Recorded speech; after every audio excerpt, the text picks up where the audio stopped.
Assalamualaikum warahmatullahi wabarakatuh.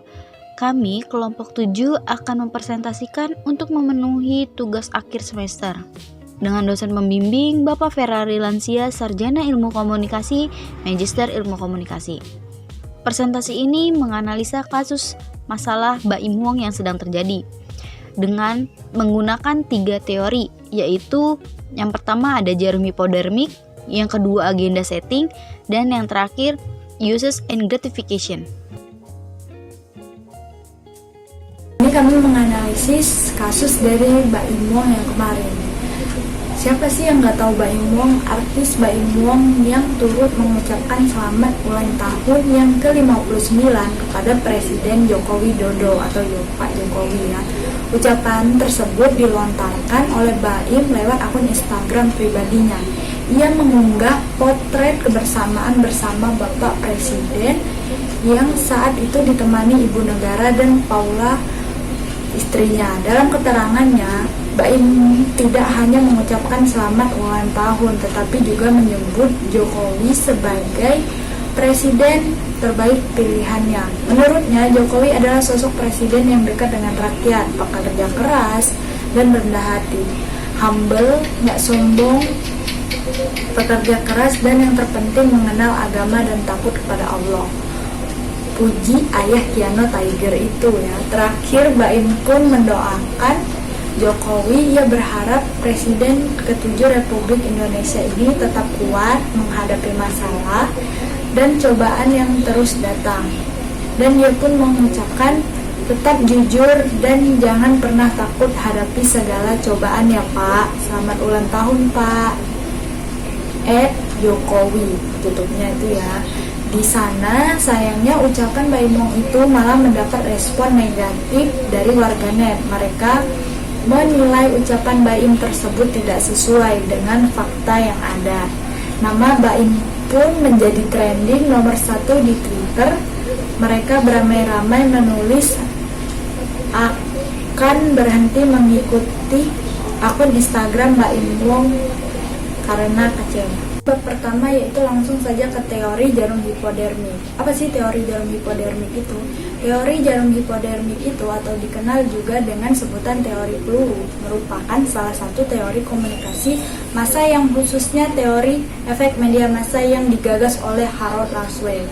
Menurut teori jarum hipodermik, pesan digambarkan seperti sebuah peluru ajaib yang memasuki pikiran khalayak dan menyuntikkan beberapa pesan khusus.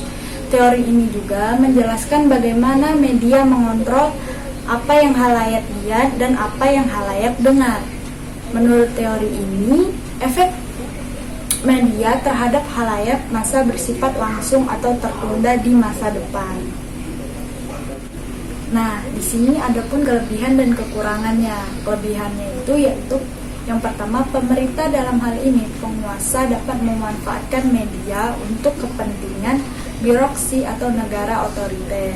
Yang kedua, audiens dapat lebih mudah dipengaruhi. Yang ketiga, pesannya lebih mudah dipahami. Dan yang keempat, meningkatnya jumlah media massa sehingga masyarakat menentukan pilihan yang menarik bagi dirinya. Adapun kekurangannya yaitu di sini ada media memiliki peranan yang kuat dan dapat mempengaruhi afeksi, kognisi, dan behavior dari audiensnya. Dan yang kedua itu keberadaan masyarakat yang tak lagi homogen dapat mengikis teori ini ke tingkat pendidikan masyarakat yang semakin meningkat. Yang ketiga, adanya peran kelompok yang juga menjadi dasar audiens untuk menerima pesan dari media tersebut yang merupakan kekuatan dan kelemahan dari jarum hipodermik ini. Dari contoh kasus yang di atas, di mana Baim Wong dengan kesalahan kasus masa lampau dengan masa yang sekarang, yang mana dulu dia hanya menulis dan mengucapkan selamat ulang tahun kepada Bapak Presiden Republik Indonesia di Instagram dengan niatan yang baik, maupun para netizen malah membuli si Baim Wong ini. Di sini kami menganalisis dari masalah tersebut menggunakan jarum hipodermik. Bisa dilihat dari teori ini bahwa audiens atau para followers tersebut bersifat pasif dan mudah dipengaruhi oleh audiens yang lain.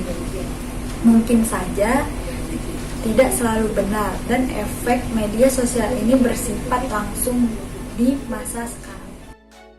Assalamualaikum warahmatullahi wabarakatuh. Perkenalkan, nama saya Firly Aulia. Saya akan menjelaskan tentang teori agenda setting. Teori agenda setting adalah proses di mana media massa mampu menentukan apa yang sedang publik pikirkan ketika media massa dapat mengarahkan sesuatu atau sebuah peristiwa yang dianggap penting dan peristiwa mana yang tidak penting, maka publik akan terpengaruhi. Selanjutnya adalah fungsi dari agenda setting. Fungsi dari agenda setting adalah suatu proses linear yang terdiri dari 3 bagian. Yang pertama adalah agenda media. Agenda media adalah prioritas masalah-masalah yang harus dibahas dalam media harus ditentukan. Selanjutnya ada agenda publik. Agenda media tadi dalam beberapa hal mempengaruhi atau berinteraksi dengan apa yang ada dalam pikiran publik. Selanjutnya ada agenda kebijaksanaan. Agenda publik mempengaruhi atau berinteraksi dalam batas-batas tertentu dengan apa yang dianggap penting oleh para pembuat kebijaksanaan. Ya, saya akan membahas contoh kasus dari teori ini. Kasus dari teori ini seperti kasus Baim Wong di Instagram dan di YouTube. Di sini Baim Wong mendapatkan banyak dislike, unfollow, dan bulian akibat setelah mengucapkan selamat ulang tahun untuk Bapak Presiden Republik Indonesia di Instagram. Di sini, kami menganalisis masalah tersebut menggunakan teori agenda setting. Dapat dilihat teori ini mendukung 2 asumsi dasar yang menarik. Yang pertama, teori ini menyatakan dengan jelas bahwa media massa atau media sosial memiliki kekuatan dalam mempengaruhi dan membentuk persepsi masyarakat. Atau, di sisi lain, teori ini juga mendukung hipotesis bahwa bagaimanapun semuanya balik lagi kepada individu, di mana mereka memiliki kebebasan apa saja yang ingin mereka terima. Terima kasih. Selanjutnya, kelompok kami menganalisa kasus masalah Baim Wong ini menggunakan teori use and gratification. Sebenarnya teori use and gratification ini itu apa? Jadi, teori use and gratification adalah sebuah pendekatan untuk memahami mengapa halayak secara aktif mencari media, yang khususnya yang dapat memenuhi kebutuhan halayak. Pendekatan use and gratification merupakan salah satu pendekatan untuk memahami komunikasi massa yang berpusat pada halayak. Jadi, ringkasan pada teori use and gratification ini merupakan kebalikan dari teori peluru ataupun jarum hipodermik. Dalam teori peluru, media sangat aktif dalam all powerful beradanya pada audiens, sementara audiens berada di pihak pasifnya.